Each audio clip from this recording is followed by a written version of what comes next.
오늘은 유무상증자에 대해서 한번 말씀드려보도록 할게요. 유무상증자라 그러면 좀 어렵죠. 유상증자랑 무상증자만 하더라도, 개별적으로 하더라도 어려운데, 유무상증자는 유상증자랑 무상증자 둘 다 하는 거예요. 일단 유상증자가 뭔지, 무상증자가 뭔지는 다들 알고 계시겠죠? 유상증자는 자본금을 늘리는 거예요. 유상증자에서 자가 자본금이고, 유가 돈을 받고 자본금을 늘린다는 겁니다. 무상증자는 반대로 돈을 안 받고 자본금을 늘리는 거예요. 원래 유상증자랑 무상증자 따로 다룰라 그랬는데 그렇게 따로 다루는 것보다 한 방에 이렇게 다루는 게 조금 더 이해하기가 쉬울 것 같아서 오늘은 한 방에 다루도록 하겠습니다. 그리고 유상증자 공시가 나왔을 때 어떤 식으로 투자하면 좋을지 요거에 대해서도 한번 말씀드려보도록 할게요. 좀 주식 투자할 때 꿀팁 아닌 꿀팁이 있어서 그 부분에 대해서도 한번 말씀드려보도록 하겠습니다. 일단 최근 유무상증자를 진행하고 있는 기업 중에 루닛이라는 기업이 있죠. 8월 23일 날 이사회 결정이 나타나서 그때 유무상증자에 대한 공시가 나타났습니다. 그 후로 좀 주가가 많이 올랐고 오늘 좀 주가가 많이 빠지고 있는 것 같아요. 제가 루닛의 유무상증자 공시를 보니까 아마 이번 주 금요일쯤에 유상증자에 대한 권리락이 나타나고, 그러니까 내일이 마지막 유상증자에 참여할 수 있는 기간이 되겠죠. 보통 유무상 공시가 나타났을 때 잘하면 그 기업을 좀 위험 없이도 투자할 수 있는 방법이 있거든요. 뭐 무조건 된다는 건 아니고 조금 노하우, 꿀팁이라 그래야 되나? 좀 그런 게 있습니다. 차근차근 한번 말씀드릴게요. 일단 루닛의 유무상증자 공시를 좀 세부적으로 보면 185만 7천 주를 모집을 합니다. 증자전 발행 주식 총수는 1200만 주가 있어요. 거의 한 10% 정도를 새롭게 주식을 찍어내고 요 주식을 2천억에다가 주주한테 팝니다. 주주 배정 후 실권주 일반 공모기 때문에 주주한테 먼저 팔고, 요게 만약에 실권이 나타난다 그러면 일반 투자자들한테 팔겠죠. 그리고 유상증자 공시가 나타났을 때 이 부분을 좀 가장 눈여겨 보셔야 되는데, 일단 가장 먼저는 기존 주식수 대비해서 새롭게 찍어내는 주식수는 얼마냐, 그 비율을 보셔야 되고, 그리고 자금 조달의 목적도 보셔야 됩니다. 채무상환 자금은 보통 안 좋게 해석을 해요. 그리고 주주 배정인지 아니면 일반 공모인지 그것도 보셔야 돼요. 지금 루닛 같은 경우는 주주 배정이죠. 그리고 그뿐만이 아니라 발행가를 보셔야 됩니다. 유무상증자 공시가 나타났을 때는 예정 발행가가 나와요. 근데 예정 발행가는 솔직히 아무 쓸모가 없어요. 요거는 그냥 참고 삼아 이렇게 보는 거지, 예정 발행가는 나중에 무조건 바뀌어요. 1차 발행가 나오고 2차 발행가 나오면 그때 무조건 예정 발행가보다 보통은 떨어져요. 왜냐면 유상증자를 악재로 해석하는 경우가 많기 때문에 1차 발행가는 무조건 떨어집니다. 근데 이번 루닛 같은 경우는 지금 이사의 결정이 나타나고 난 다음부터 좀 주가가 많이 올랐죠. 그래서 예정 발행가보다는 좀 높을 것 같아요. 근데 이런 경우는 흔치가 않습니다. 여튼 보통은 1차 발행가는 예정 발행가보다 떨어진다, 그렇게 생각하시면 되고, 1차 발행가가 언제 나타나냐 그러면 유상증자 권리락이 나타나기 한 이틀 전쯤에 나와요. 그래서 1차 발행가를 보고 유상증자를 참여할지 안 할지 그렇게 할 수 있거든요. 그리고 2차 발행가는 구주주 청약이 일어나기 한 이틀 전쯤에 그때 또 발표가 됩니다. 1차 발행가 나타나고 2차 발행가가 발표가 되면 확정 발행가가 나타나죠. 1차 발행가랑 2차 발행가 중에서 낮은 거를 확정 발행가로 내세웁니다. 여튼 유상증자 공시가 발표되면 예정 발행가가 나오는데 보통은 1차 발행가가 예정 발행가보다 낮다. 근데 이번 루닛 같은 경우는 최근에 주가가 좀 올랐기 때문에 1차 발행가가 예정 발행가보다 높겠죠. 그리고 유상증자 발표가 나타났을 때 신주 상장 예정일을 좀 중요시 봐야 됩니다. 저는 개인적으로 요걸 가장 중요시 여기고, 그 다음에 발행가를 그 다음으로 좀 중요시 여겨요. 물론 신주를 얼마나 찍어내는지, 그리고 자금 조달의 목적은 어떤지, 증자 방식은 어떻게 되는지 요것도 중요시 봐야 되는데, 좀 트레이딩하는 노하우에 있어서는 신주 상장 예정일이랑 신주 발행가를 보셔야 됩니다. 왜냐하면 유상증자든 무상증자든 권리락이 일어나면 일시에 좀 주가가 떨어져요. 거래소에서 강제로 주가를 낮춥니다. 1대1 무상증자 같은 경우는 기존 주식수 대비해서 그 숫자 똑같이 새롭게 신주를 찍어낸다는 거잖아요. 그러면 주식의 가격은 당연히 반토막이 날 수밖에 없습니다.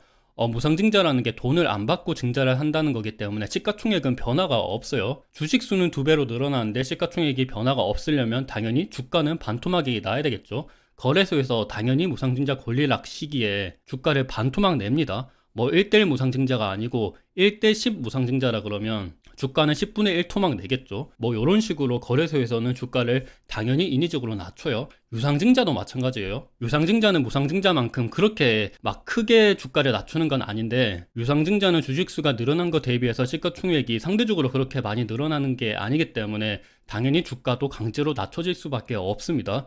유상증자는 보통 뭐 증자 비율이랑 할인율에 따라서 다른데 한 3에서 5% 정도 주가를 강제로 낮춰요, 거래소에서. 무상증자도 증자 비율에 따라서 다른데 보통 1대1 무상증자는 50% 반토막을 냅니다. 여기서 유무상증자 공시가 나타났을 때 우리는 노하우를 찾을 수 있어요. 꿀팁을 찾을 수 있는데 뭐냐 그러면 주가가 반토막이 나든지 주가를 강제적으로 떨어뜨리면 시가총액이 그만큼 떨어질 수가 있겠죠. 근데 무상증자 같은 경우는 시가총액이 유지돼야 된다 그랬죠. 유지돼야 되는데 그때 시기는 신주가 상장되는 시기입니다. 신주가 새롭게 상장되기까지 보통은 권리락에서부터 한 달의 시간이 있거든요. 그 한 달 동안에 일단 시가총액이 많이 떨어져요. 시가총액이 떨어지면 PER도 떨어지고 PBR도 떨어지겠죠. 상대적으로 주가가 싸 보이는 효과가 있습니다. 우리가 테마주 투자할 때 무거운 주식보다 가벼운 주식을 선호한다 그러잖아요. 그게 뭐 시가총액이 낮기 때문에 작은 거래 금액, 작은 거래량으로도 좀 주가를 크게 움직이고 이렇게 할 수 있으니까 좋은 건데 이것도 마찬가지입니다. 수급적으로 굉장히 좋아요. 그래서 보통 무상증자에 대한 권리락이 나타나면 무상증자가 신주가 상장할 때까지 그때 갑자기 뭐 주가가 급등하든지 이런 이슈가 많이 나타나요. 그래서 뭐 무상증자를 발표하면 주가가 오른다 이런 이야기도 있는 거죠. 유상증자도 솔직히 마찬가지예요. 유상증자도 권리락을 막고 신주가 상장하기까지 순간적으로 좀 시가총액이 낮아 보이는 효과가 있기 때문에 그때 좀 수급적으로 괜찮은 모습을 많이 보였습니다. 요거는 무조건 그렇다는 건 아니고 그냥 투자를 오래 하다 보면 이런 일이 비일비재하기 때문에 좀 어찌 보면 노하우라고 생각을 하시면 될 것 같아요. 이 부분에 대해서 한번 다시 차근차근 말씀드려보도록 하겠습니다. 기존에 유무상증자 발표를 했었던 기업들의 차트를 보면서 한번 다시 설명드려보도록 할게요. 그리고 유상증자가 발표가 나면 유상증자를 통해서 돈을 받을 거잖아요. 이 돈을 어떤 식으로 쓰는지도 보셔야 됩니다. 부채 상환은 안 좋고요. 근데 타법인 증권 취득이나 뭐 이런 거는 괜찮습니다. 운영 자금은 조금 애매하긴 한데 시설 투자 뭐 이런 건 좋거든요. 여튼 제가 오늘 루닛이라는 기업에 대해서 말씀드리는 게 아니기 때문에 요거는 그냥 뭐 루닛을 투자하시는 분들은 읽어보시면 좋을 것 같고, 여튼 유상증자가 발표됐을 때 이런 것들을 보셔야 된다. 자금 세부 사용 목적, 그리고 발행가 보셔야 되고, 청약 예정일 당연히 보셔야죠. 한 주당 신주 배정 주식수 보셔야죠. 신주 배정 기준일 보셔야 됩니다. 신주 배정 기준일 이틀 전까지 그 주식을 사야 유상증자를 참여할 수 있어요. 근데 그 이틀 전이 뭐 주말이 껴있으면 주말을 다 제외하고 영업일 D-2일까지 그때 사셔야 됩니다. 그리고 신주 배정 기준일 D-1일은 유상증자 권리락을 맞는 날이에요. 그냥 간단하게 권리락을 맞아야 유상증자를 참여할 수 있습니다. 그리고 신주 상장 예정일도 보셔야죠. 그리고 신주 배당 기산일도 보시면 좋아요. 신주 배당 기산일이란 게 유상증자에 대한 신주를 받으면 이 신주에 대해서 내가 배당을 받을 수 있는지 없는지 그거를 볼 수 있는 거예요. 1월 1일이 배당 기산일이니까 올해 배당은 받을 수 있다 이렇게 생각을 하시면 될 것 같고, 앞서 말씀드렸다시피 증자 비율 보셔야죠. 자금 조달 목적 보셔야죠. 증자 방식 보셔야 됩니다. 너무 같은 소리를 계속 반복하는 것 같네요. 그리고 신주 발행가액이 어떻게 산정됐는지 보셔야 됩니다. 할인율을 몇 퍼센트 적용하는지 보통은 20에서 25% 할인율 적용합니다. 루닛 같은 경우는 이번에 25% 할인 발행을 했네요. 가끔씩 유상증자 발행을 할 때 할증 발행할 때도 있어요. 근데 그런 경우는 흔치가 않습니다. 그리고 유상증자 권리락을 맞으면 신주 인수권이라는 걸 또 받아요. 유상증자 권리락을 맞았다고 해서 유상증자를 무조건 참여하는 사람도 있긴 하지만 안 하고 싶은 사람도 있을 거예요. 어쩔 수 없이 물려있다가 유상증자 권리락을 맞는 사람도 있거든요. 그런 사람들을 위해서 신주 인수권을 상장시켜서 그거를 또 시장에 내다 팔 수도 있습니다. 반대로 유상증자 권리락을 받고 신주 인수권을 받았지만 나는 조금 더 신주를 더 취득하고 싶다 그러면 신주 인수권을 또 시장에서 살 수도 있어요. 이 신주 인수권은 5영업일간 상장이 되고 그때 거래를 할 수 있습니다. 주말이 껴져 있으면 그래도 5영업일간이에요. 토요일 빼고 영업일 5일간 동안만 시장에서 사고 팔 수 있습니다. 유상증자에 대해서 말씀드렸고, 무상증자는 진짜 간단해요. 신주를 얼마나 많이 찍어내는지 보셔야 됩니다. 증자전 발행 주식 총수가 지금 1,400만 주 있는데 신주로도 1,400만 주가 또 발행이 되네요. 당연히 이거는 1대1 무상증자라는 거죠. 100% 무상증자입니다. 한 주당 신주 배정 주식수가 한 주죠. 1대1 무상증자라 그러면 한 주 내가 가지고 있으면 총 계좌에 2주가 되는 거예요. 한 주 가지고 있으면 한 주를 새롭게 신주 발행해서 나한테 준다는 거니까 총 2주가 된다는 겁니다. 무상증자 공시를 볼 때는 유상증자 공시랑 비슷해요. 유상증자보다 오히려 간단합니다. 증자 비율 보셔야죠. 방금처럼 1대1 무상증자인지 그거 보셔야 되고, 신주 배정 기준일 가장 중요합니다. 이거 보셔야죠. 유상증자에 대한 권리락이랑 마찬가지예요. 무상증자에 대한 권리락도 신주 배정 기준일 D-2일 날 그때 이 주식을 사면 무상증자를 참여할 수 있습니다. 그리고 이 신주 배정 기준일 D-1일은 무상증자에 대한 권리락일이에요. 그러니까 유상증자든 무상증자든 권리락을 무조건 맞아야 그 유상증자나 무상증자를 참여할 수 있습니다. 11월 9일이 주말이 아니라 그러면 11월 9일날 권리락을 맞아야, 그러니까 11월 8일까지 이 주식을 사서 11월 9일날 아침에 권리락을 맞아야 무상증자를 참여할 수 있습니다. 신주 상장 예정일도 중요해요. 2023년 12월 1일이에요. 보통은 이 권리락이랑 신주 상장 예정일이 한 달 정도 차이가 나요. 한 달에서 한 달 반 정도 차이가 나는데 이번 루닛의 무상증자는 한 달 정도 차이가 나네요. 앞서 말씀드린 것처럼 권리락을 맞으면 주가가 반토막이 난다 그랬죠. 100% 무상증자 같은 경우는 주가가 반토막이 나서 시가총액이 반으로 줄어드는데, 그러면 PER이랑 PBR도 반으로 줄어들게 되겠죠. 이 반으로 줄어드는 시기가 한 달여 동안 이어진다는 거예요. 신주가 상장하기까지는 한 달 시간이 남았기 때문에 신주가 상장하고 난 다음에야 이제 시가총액이 다시 정상 상태로 돌아가겠죠. 그때 이제 PER이랑 PBR이 정상 상태로 돌아갑니다. 그래서 이 빈집을 우리가 노리고 투자를 할 수 있어요. 요게 어찌 보면 좀 꼼수이고 노하우이기도 하거든요. 그래서 무상증자나 유상증자만 바라보고 투자하시는 분들도 좀 간혹 있습니다. 뭐 무조건 그런 건 아닌데, 우리가 공모주만 투자하시는 분들도 있잖아요. 공모주만 투자하시는 분들도 뭐 예전 같은 경우는 따상 노리고, 아니면 요즘 같은 경우는 따따블 노리고 막 그러잖아요. 이게 결국에는 좀 시가총액이 가벼운 종목, 그리고 유통 주식수가 별로 없는 종목, 이런 것들을 노려가지고 수급 싸움을 하는 건데, 유무상증자도 마찬가지예요. 권리락을 맞고 난 다음에 주가, 시가총액이 떨어졌을 때 그때 이제 수급 싸움을 하는 거죠. 한번 뒤에서 어떤 식으로 진행되는지 다시 한번 말씀드려 보도록 할게요. 여튼 그리고 유무상증자 발표가 나타났을 때 이사회 회의록을 한 번씩 보면 좋아요. 가끔씩 이 유무상증자에 대해서 어떤 이사들은 반대를 하기도 하거든요. 근데 이번 루닛 같은 경우는 전체 이사 전부 다 만장일치로 가결을 했습니다. 유상증자 결의에 대해서도 만장일치로 가결하고 무상증자에 대해서도 만장일치로 가결했습니다. 가끔씩은 어떤 이사는 반대를 해요. 반대를 하면 그 이유에 대해서도 가끔씩 좀 올라오기도 합니다. 그거는 참고 삼아 보시면 좋을 것 같고, 그래서 루닛 같은 경우는 지금 시가총액이 3조죠. 유상증자는 권리락을 맞아도 그렇게까지 주가가 많이 안 떨어져서 이 시가총액이 그렇게 뭐 조절이 되진 않는데, 무상증자 같은 경우는 1대1 무상증자죠. 여기 신주 배정 기준일 D-1일 11월 뭐 9일 같을 때, 그때가 만약에 주말이 아니고 영업일이었다 그러면 루닛은 1대1 무상증자이기 때문에 주가가 반토막이 납니다. 즉 시가총액이 3조에서 1조 5천억으로 떨어져요. 왜냐하면 신주 상장 예정일이 12월 1일이기 때문에 12월 1일까지는 상장 주식수가 1200만 주로 고정이 됩니다. 12월 1일 날 그때 신주 상장일이 되면 1200만 주가 새롭게 발행이 되겠죠. 당연히 시가총액 순위도 많이 떨어지고 시가총액도 싸 보이고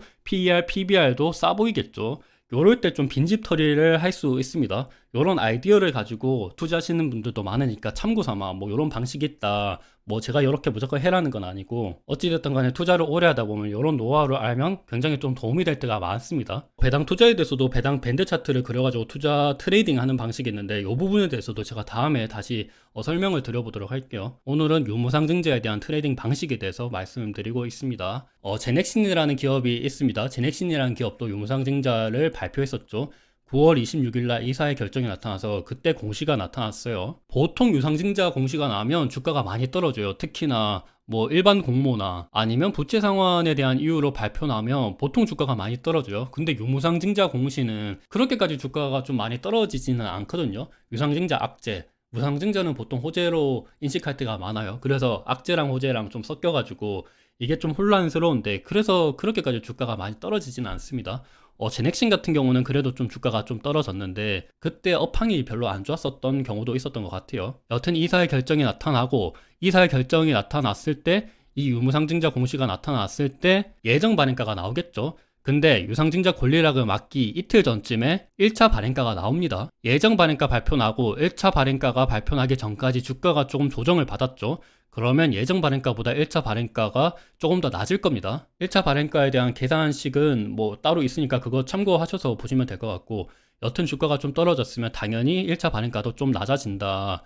그리고 좀 트레이딩 할 때 유무상증자 공시가 나타났을 때 트레이딩 할 때 좀 꼼수가 1차 발행가를 지지선으로 좀 생각을 할 수 있어요. 요거 같은 경우는 1차 발행가가 한 20% 할인율을 적용받기 때문에 보통 한 요 정도 되겠죠. 지지 라인을 요 정도라고 생각을 하는 겁니다. 그래서 트레이딩 꼼수는 요 정도 지지 라인이라고 생각하고 요거는 안 깨겠지, 요거까지 떨어지면 좀 추가 매수를 하던지 요런 방식으로 접근을 할 수가 있어요. 여튼 순서가 유상증자 권리락 맞고 무상증자 권리락 맞고 유상증자 신주 상장을 거치고 마지막으로 무상증자 신주 상장을 거치죠.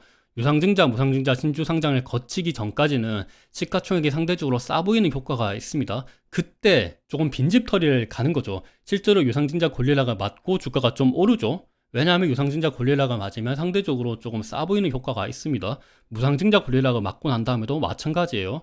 갑자기 뭐 1대1 무상증자라 그러면 시가총액이 반토막이 나잖아요. 그래서 뭐 이런 식으로 투자를 할 수 있다고 보시면 될 것 같고, 그리고 이거는 제넥신이 1차 발행가가 나타났을 때 그때를 제가 공시 찾아봐서 한번 가져온 건데 15,500원이 1차 발행가였어요. 근데 15,500원을 여기 대입해보면 15,500원이 1차 발행가, 이 말이 안 되잖아요. 할인율을 적용하는데 오히려 좀 주가가 거의 비슷하네? 요거는 왜냐면 무상증자 권리락을 맞았기 때문에 이 주가는 지금 수정 차트예요. 그래서 요 차트를 사실 보면 안 됩니다. 요거는 제가 MTS에서 무상증자 권리락을 맞기 전, 수정되기 전 주가 차트를 가져왔는데 사실은 요런 차트예요. 무상증자 권리락을 22.96% 맞았죠. 22.96%만큼 강제로 거래소에서 주가를 낮췄다는 겁니다. 그래서 실제로는 따지면 이 1차 발행가도 15,500원을 22.96% 주가를 강제적으로 낮춰야 된다는 거죠. 지금 주가랑 비교해 보려면요.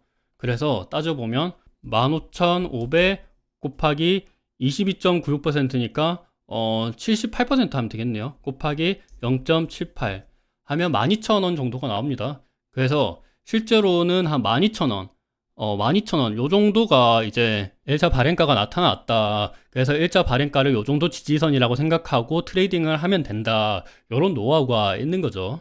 유상증자 권리락, 무상증자 권리락을 맞았을 때 시가총액이 좀 떨어졌을 때 그때를 좀 빈집털이 할 수 있다. 요런 좀 꼼수가 있다라는 것을 생각하시면 될 것 같습니다.